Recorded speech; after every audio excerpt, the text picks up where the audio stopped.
Hey everyone, and thanks for visiting my channel. For those of you that are new, I'm a retro gamer, toy collector, comic reader, and full-time dad. Speaking of which, my kids are ready again to enter the Spider-Verse. We've eaten the Spider-Verse Whopper, we've ingested the Spider-Verse Sundae, and read some of the comics. Not that one. No.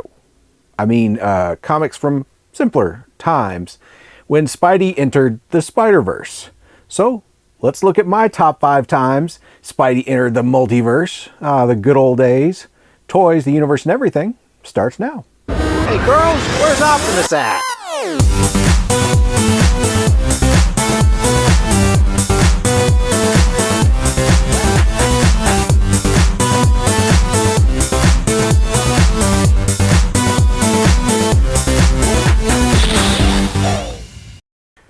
Just to be clear, this is my top 5, and like the show goes, the rules are made up and the points don't matter.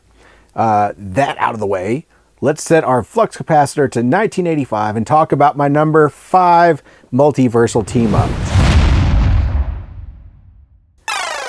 Back in 1985, DC Comics was trying to get its multiverse under control with Crisis on the Infinite Earths, a tale of heroism and destruction where worlds would live, worlds would die, and nothing would ever be the same. All of this was an attempt by editorial to streamline years of continuity to make their comics easier to read and follow.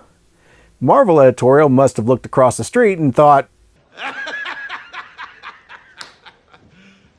You serious? I mean, Marvel doesn't reboot things. That'd be like admitting they messed up or something. Way back in January 1985, in a little comic about robots I'm sure you've never heard of, Marvel messed up when Spider-Man covered Megatron in his spider fluid. Hey kids, remind me to change that later in editing. Kids. Hey kids, I'm trapped under something heavy. Kids, an asteroid's about to crash into the Earth. Good talk.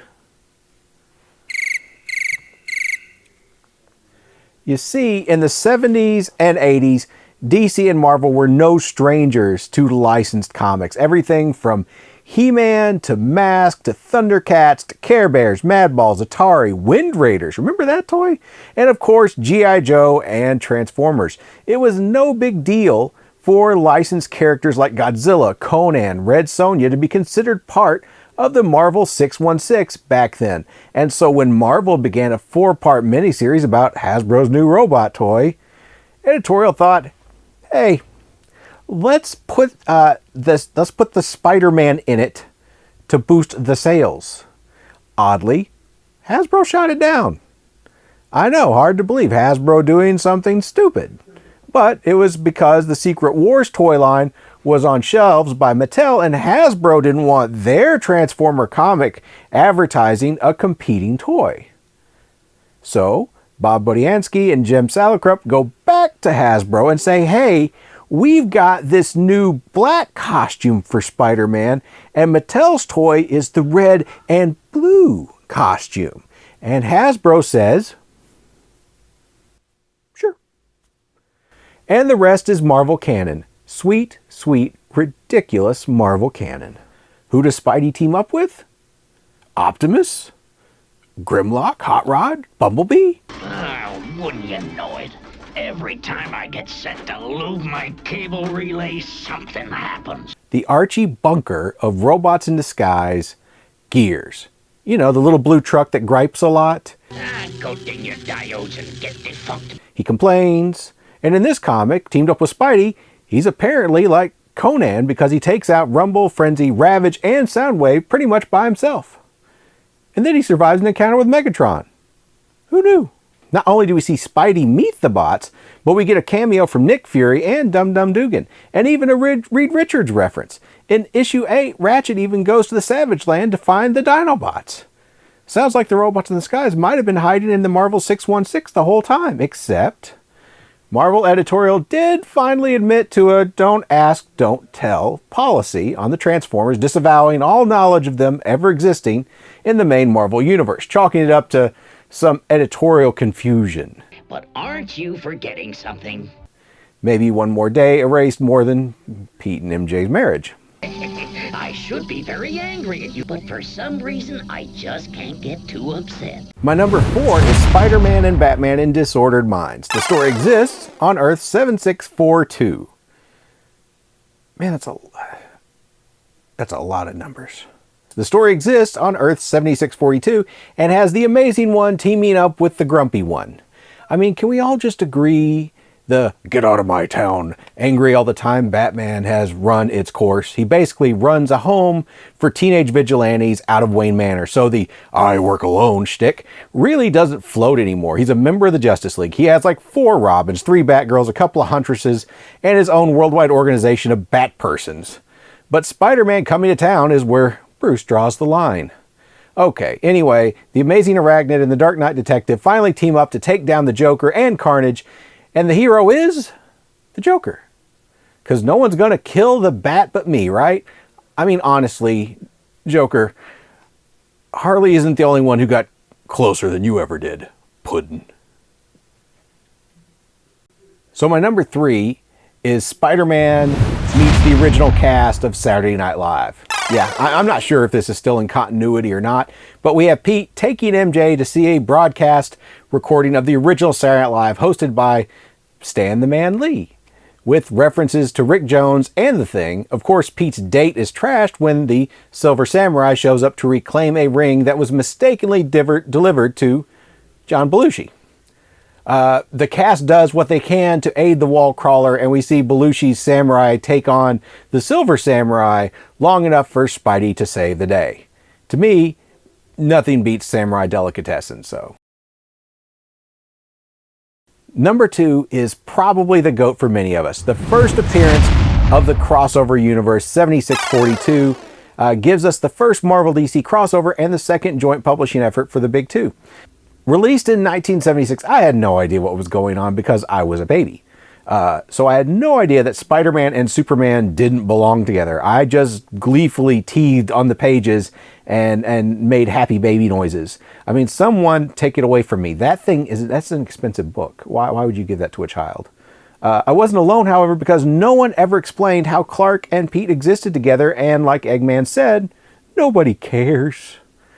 The writers do take a long walk around the park to make Pete able to hold his own against a Bronze Age Superman, but it's all worth it to see Mary Jane and Lois Lane, Superman and Spider-Man take on Doc Ock and Lex Luthor. Okay, time for my honorable mention. Not really a crossover because it's not really Spider-Man. I know, spoilers. But it does put Sledgehammer in a universe where Spider-Man is generally accepted to exist, and I bought this comic when I was a kid straight out of the grocery store spinner rack, all 2 issues of it. Yep, having Spidey on the cover was not enough to save Sledgehammer from cancellation after issue 2. At least it got 2 seasons on TV. If you've never heard of Sledgehammer, you should really check it out. I think it's a show that can bring us together as a nation. If you love gun rights, Sledge is your guy. If you don't, you can easily look at Sledge as a cautionary tale. Either way, I've held out hope for years to see some sneaky artist hide him in a team-up crowd shot like the end of Infinity War. But in my brain canon, I'm putting Sledge in the licensed universe 91-274 with the Transformers and G.I. Joe because this story was written by Jim Salicrup, who also worked on Pete's team-up with the Transformers, and I'd like to think there could have been an adventure where Sledge either gets to fire a day-saving shot using Megatron as his gun, or has an Old West shootout against a villain who's holding Megatron. Trust him. He knows what he's doing. Trust me. I know what I'm doing. Number 1, it's my list. You're going to be underwhelmed. It's my list. I do what I want. I'm a honey badger. What can I say? Spider-Man has teamed up with everyone from Superman and Batman to Sledgehammer and Gears. Oh, when do we roll out of here? Gears. So my number 1 has to be epic, right? Take a trip to Earth 92157. Who numbers this? As Spider-Man joins forces with Powder Toast Man. I don't know what is more messed up, that Marvel editorial let Spider-Man meet Powder Toast Man, thereby putting Ren and Stimpy in universe with Spider-Man, or that I have all of these comics. That explains so much, I think. Still, you have to wonder if the Ren and Stimpy universe in sweet, sweet Marvel canon, then could the history eraser button then be used to fix Marvel continuity like the Time Stone?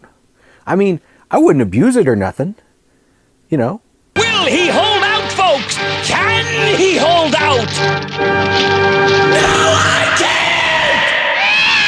can't! Well, before I go parallax on Marvel continuity, I guess we should take a look at the time Spider-Man teamed up with Powdered Toast Man to fight the evil that is Mr. Donut. No, not Donut. Donut. Donut. That's how it's spelled. Written by none other than Dan Slott, circa 1993. This is pretty much formula team-up stuff. Our heroes have to fight, then team up, then defeat evil. In this story, Dan Slott has given us a mind-controlled Powdered Toast Man who Spidey must rescue if good is to triumph. But first, he must free himself from a prison of Powdered Toast Man's mucus.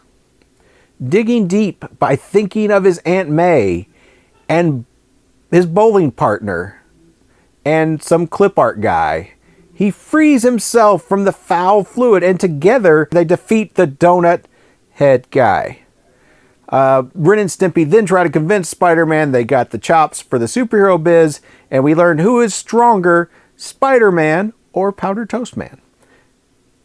This is probably not the goofiest Spider-Man story Dan Slott has ever written. You serious?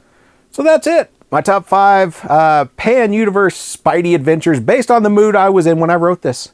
I'm probably a little off due to those very, very red Whopper cheeseburgers. I mean, in another universe, I suspect those things could be used as mind control or energon or something Dr. Doom would use to take over time and space.